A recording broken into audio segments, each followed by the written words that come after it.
Hey guys, I'm out here working on the trucks today, and I've got a few new things that we've added, and I want to make sure you understand it. Today we're going to talk about banger boards. What they're used for roughly is just basically protecting lawns and so forth, and then talk about where they stow, how we stow them, and the redundancies that we use in order to be safe with what we're doing. We'll talk more about this. And I'm also going to touch on just showing you so you understand there are backup cameras on this truck and how to use them. And then something very important too, which is I've redone the safety cable on Max's hitch. At one point we had a failure with this, and it can be a major problem, very costly. We'll talk about that too. Okay guys, so here's what we've got. We've got a way to stow our banger boards on the roofs of the trucks. So this makes it a lot easier to be able to tilt it all the way back. And there's a lip that's situated right here, two of them, to be able to keep it up there while you finish putting in basically what is a constructed pin, which is basically just pipe. That's what we've got already on Hank back there. But this is actually a little bit easier because you don't necessarily have to get on the roof. As long as you have an empty box, and you can kind of plan that out if possible. Anyway, I'll show you how it's done. Here we go.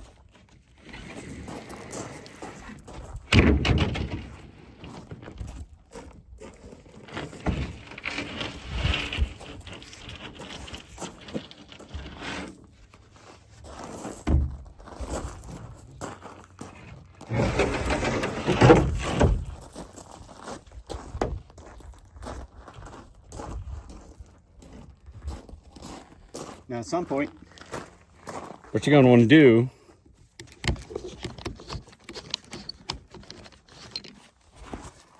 here's the pins. So you can see this inside here. I'm going to put a little grease on this on the inside so that you can screw this in.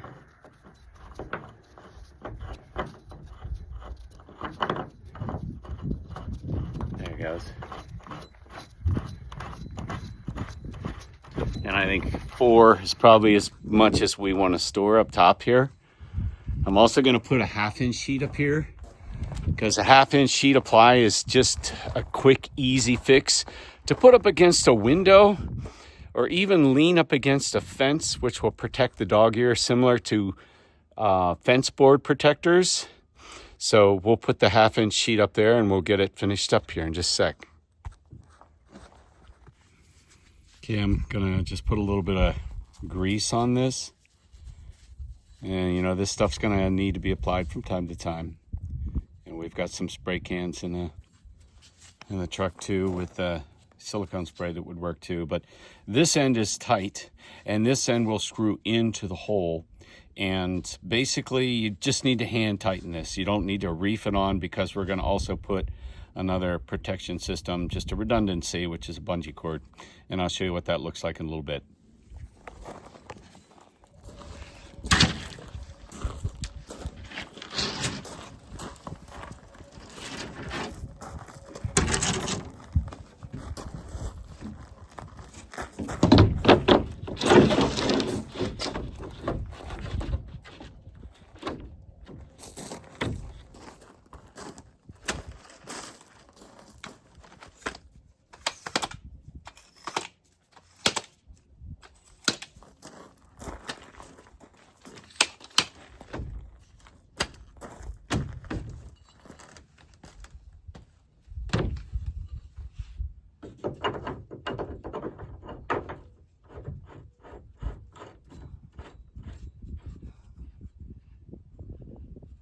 It's a little too snug, just snug it up just a hair.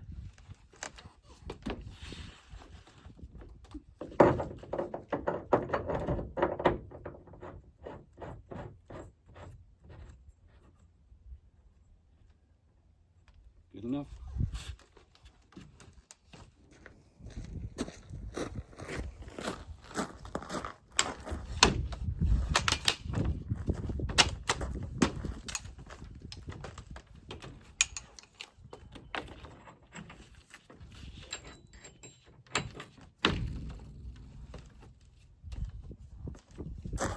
All right, so you're watching that. So this is the critical part of this whole deal. If you do not put that bungee on there, those pins with the vibration of the chipper would loosen up. And these boards could fly off going down the highway. Not a good thing. So this is critical. When you're taking banger boards off for that reason, I would take these pins, I would take the bungee, and just like, looks like somebody left behind the scabbard for this, and this is another reason this happens. Things like that, they can get lost easy. Put them right there. Pins up on the dash. Anything that you don't want to forget, just put it there. Same thing with those pins. That way you cannot drive away. Put the pins up there. It doesn't matter. You cannot drive away with loose boards on the roof. And you know what? If you just have a system, you will never make that mistake. And that's it right there. There you have it. Fences for the 1/2 inch or windows protection. The other boards can be used as banger boards for protecting grass from falling pieces of firewood and logs that you're dropping down and dumping out of the sky. Or even if you need to drive a skid steer or something, you need to back up across a sensitive area in the lawn or whatnot else. And there you have it. There's some banger boards. Okay, a really important thing that you guys gotta know. This cable is on max because at one point we had a small hoist which didn't have much throw, but this one has an incredible amount of throw. So much that it would actually strike and completely destroy the bumper and the main electrical connections coming into the truck and cost us maybe a couple $1,000s in repair. That's why this is here. Another thing is this one has to have a removed hitch. You got to take that hitch out and just leave it by the chipper. Otherwise, you're going to intercept that. I will tell you that skidder, you just have to make sure that the hitch tab is down and it will be fine. It'll actually come all the way back because it has a smaller hoist, and it will actually nest just along here as you go all the way. So you can't really break this one as long as you bring this down and fold it. But take your hitch out anytime you're using max, or you will make a severe mess, and it will be very costly. So just take your time when you're doing a chip drop. And another thing, you'll notice that these are in the back seat. They're back here because you do have to come out of the truck and make sure that you see what's happening. So you're running this while you're actually looking at what's going on. Because if not, you have no idea first of all, what's going on in the back of the truck. You don't want to scratch up the box. The other aspect is you may intercept something, you may see something. And the main thing you're going to see is all of these bells and whistles going off here saying, hey, I'm at the end of my throw. I cannot go up anymore or I will break that cable. Anyway, that's it for that. Another thing that you may not know, but you need to know, is that this is our in-sea backup camera. So most of the time, rarely are you going to need to do a chip chop with 2 people. So if one guy's backing up, it's a whole lot easier to use this cam. This is a Bluetooth connected camera. It is capital INSEE as you find it in the apps. And you can download that and you can back your truck up to a hitch just like that. Super easy. Every so often, this thing's just going to die. And if it does die, you can take it in and just charge it like a Cena.